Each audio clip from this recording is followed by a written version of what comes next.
May isang kwento tayo ngayon na nagsimula sa simpleng pagtanggilang ng ilang politiko. Pero yung dulo nito, nako, aabot pala sa punto na kukwestiyonin natin yung mismong kapangyarihan ng buong Kongreso.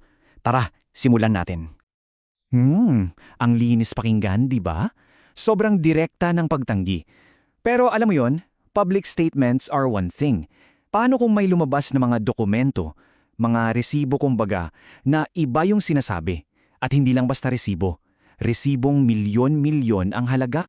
Kasi eto na nga, habang kasagsagan ng kampanya ni Senator Villanueva noong 2022, may pumasok na ganyang kalaking halaga, 20 milyong piso. At saan galing? Sa isang malaking government contractor. Yan ang simula ng lahat. So sige, himayin natin to.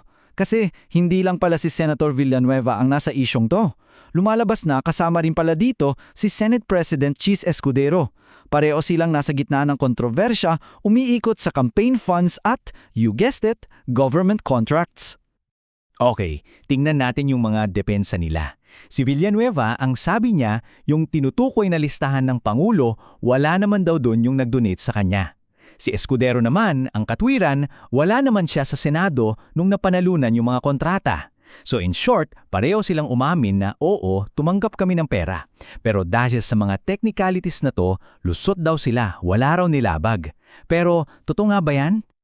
At dito na nga papasok yung pinakainteresanteng parte. Kasi meron tayong batas, alam nyo ba na parang isinulat para mismo sa ganitong sitwasyon, para pigilan to. Ano kaya yon? So isantabi muna natin lahat ng political spin, lahat ng palusot, ang pinakasimpleng tanong, ano ba talaga ang sinasabi ng batas?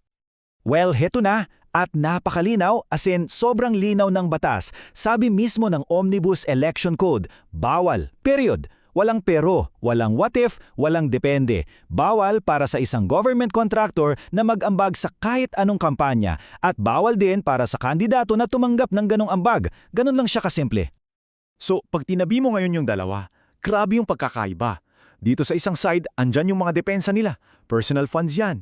Hindi naman ako business partner. Wala sila sa listahan. Tapos sa kabilang side, yung batas na nagsasabing bawal ang kahit anong contribution. Kitang-kita, di ba? Parang langis sa tubig. Hindi talaga naghahalo.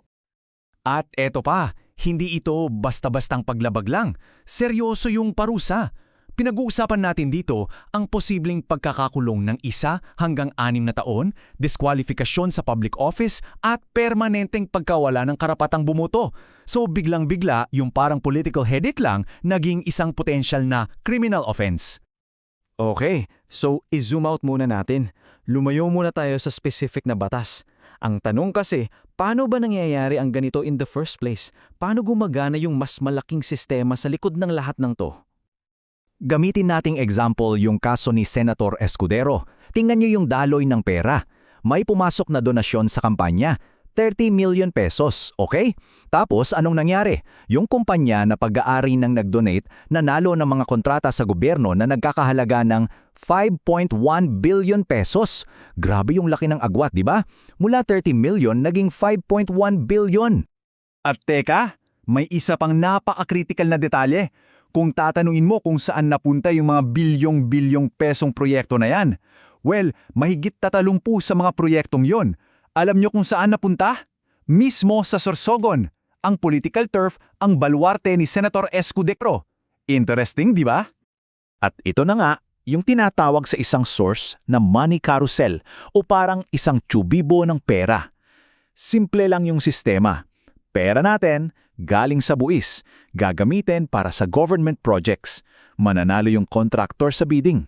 Tapos, yung contractor magbibigay ng donasyon sa kampanya ng politiko. At yung politiko naman, tutulong para mas maraming proyekto ang mapunta sa lugar nila.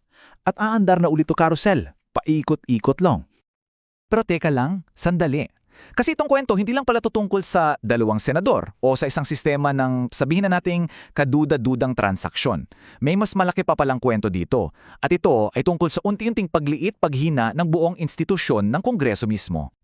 Pakinggan niyo tong sinabi ni Pangulong Marcos Jr. na parang isang biro na patama kay Senate President Escudero. Sa unang dinig, mukha lang siyang joke. Pero para sa mga political analyst na sumuri dito, isa raw itong dominance play. Isang paraan para ipamukha sa lahat kung sino ba talaga ang may hawak ng kapangyarihan. So ang tanong, Biro lang ba to o isang babala? Isa lang ba tong harmless na kantsaw o isa na itong pampublikong senyales na may mas malalim na pagbabago sa balanse ng kapangyarihan sa gobyerno? Yung birong yan, isang piraso lang yan ng isang mas malaking puzzle. Kasi isipin mo, habang nangyayari yan, meron ding nakabinbin na desisyon sa Korte Suprema na posibleng mag-alis sa Kongreso ng pinakamalakas nilang sandata, ang sole power to impeach. So parang unti-unti tinatanggalan ng pangil ang Senado at ang Kamara. Kaya kapag pinagsama-sama mo lahat yan, yung mga pampublikong panunuya, yung mga legal na banta, ang nabubuong larawan ay isang kongreso na sa harap mismo natin ay kinukutya, isinasantabi at parang dahan-dahang dinidismantle. Kaya sa dulo ng lahat ng ito, baka kailangan nating magtanong. Baka mali ang tinitignan natin. Ang sabi sa isang source, baka yung negative list na kailangan natin ay hindi para sa mga proyekto. Baka ang tunay na kailangan ay isang negative list para sa mga politiko.